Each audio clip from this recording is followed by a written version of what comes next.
নমস্কার বন্ধুরা, আপনাদের সবাইকে স্বাগত জানাই।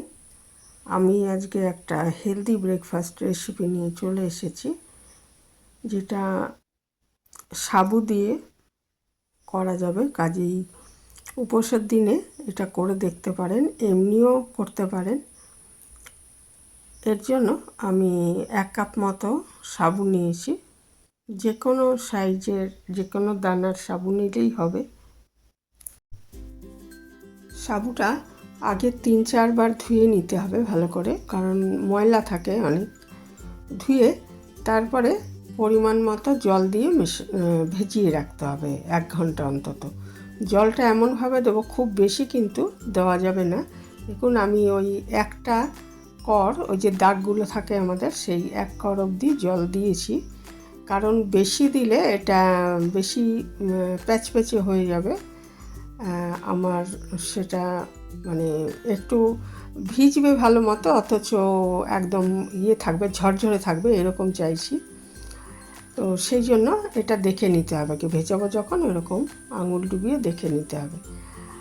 আর চিড়েও আমি 1 কাপ চিড়ে ভালো করে ধুয়ে এটা ভিজিয়ে রেখে দিচ্ছি। তো চিড়েটা তাড়াতাড়ি ভিজে যায়, কিন্তু সাবুদানাটা একটু ভিজতে টাইম লাগে। তা ওই একই পরিমাণ আমরা চিড়ে নেব আর কি, সাবুর মতোই।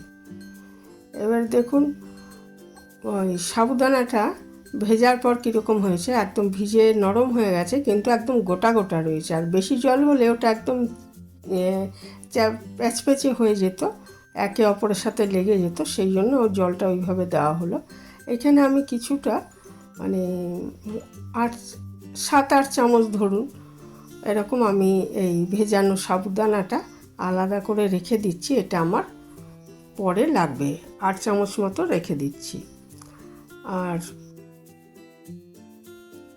আর এরপরে ওই ভেজানো চিড়ে আর সাবুদানাটা আমি একটা গ্রাইন্ডারে নিয়ে এটা পেস্ট করে নিচ্ছি। ভালো মতো পেস্ট করে নিতে হবে একটু জল দিয়ে। এর মধ্যে যদি জল থাকে তাহলে আর লাগবে না, কিন্তু না হলে একটু জল দিয়ে নিতে হবে।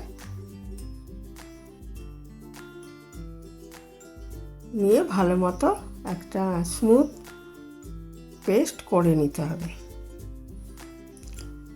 এটা যারা ওয়েট লস জার্নিতে আছেন তাদের জন্য ভালো, আর ডিনারেও খেতে পারেন।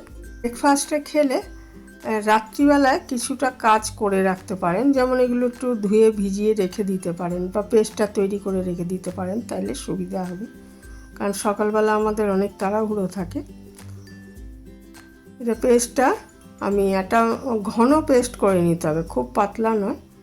খুব পাতলা হলে সময়টা বেশি লাগবে। আচ্ছা, এর মধ্যে আমরা পরিমাণ মতো নুন দিয়ে দিলাম, আর দিচ্ছি একটু টক দই। টক দই দিয়ে ভালো মতো ফেটিয়ে নেব, তাহলে কি হবে, এটা একটু ফুলে উঠবে আর কি।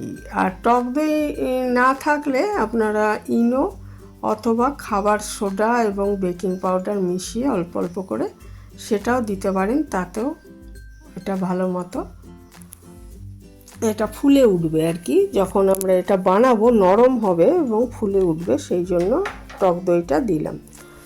আর টক দই না থাকলে একটু বেকিং পাউডার আর একটু খাবার সোডা, অল্প, খুব অল্প, সামান্য পরিমাণ, মানে 1/4 চামচ। অ্যাকচুয়ালি বেকিং পাউডারটা তো আমরা ব্যবহার করি একটু এর জন্য, কিন্তু যাদের প্রেশার আছে তাদের বেকিং পাউডারটা প্রেশার বেড়ে যায়, তো সেই জন্য আর কি টক দইটা দিলে একই কাজ হবে। 2 চামচ মধ্যে যদি টক দই নিয়ে নেন। আর এটা আমি একটা কেক বানানোর নিয়েছি, আমার কাছে ঠিক মতো স্টিলের থালা ছিল না, নাহলে স্টিলের থালাতেই হয়ে যেত, থালাগুলো বড়, তো একটু ছোটো থালার দরকার। সেই জন্য আমি এই পাত্রটাই নিয়ে নিলাম। পাত্রটার গায়ে আগে ভালো মতো তেল মাখিয়ে নিতে হবে, তাহলে এটা পরে ভালো মতো উঠবে আর কি জিনিসটা।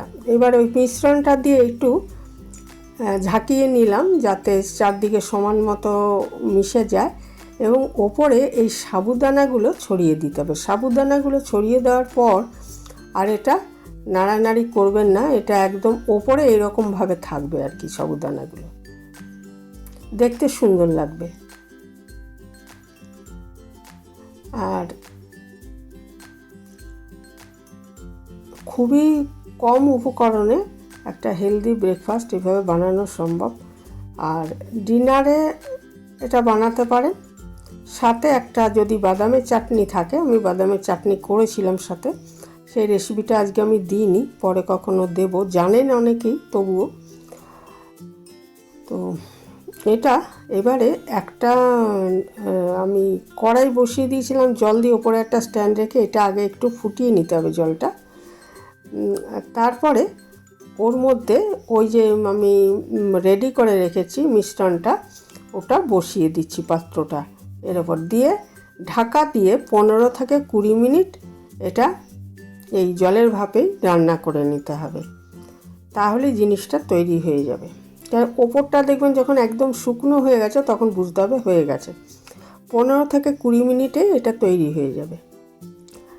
একদমই তেলের ব্যবহার করা হয়নি, খুবই হেলদি এই রেসিপিটা।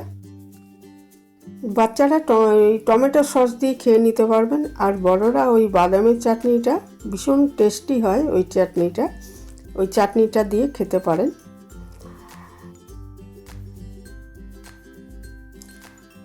প্রায় 20 মিনিট পর এটা আমি বন্ধ করে রেখে দিয়েছিলাম। তারপরে নিজে থেকে এটাকে একটু ঠান্ডা হতে দিতে হবে, বা ফ্যানের হাওয়ায় একটু ঠান্ডা করে নিতে হবে। দেখুন ওপরটা একদম কিন্তু শুকনো হয়ে গেছে, আমি হাত দিলাম, হাতে লাগেনি।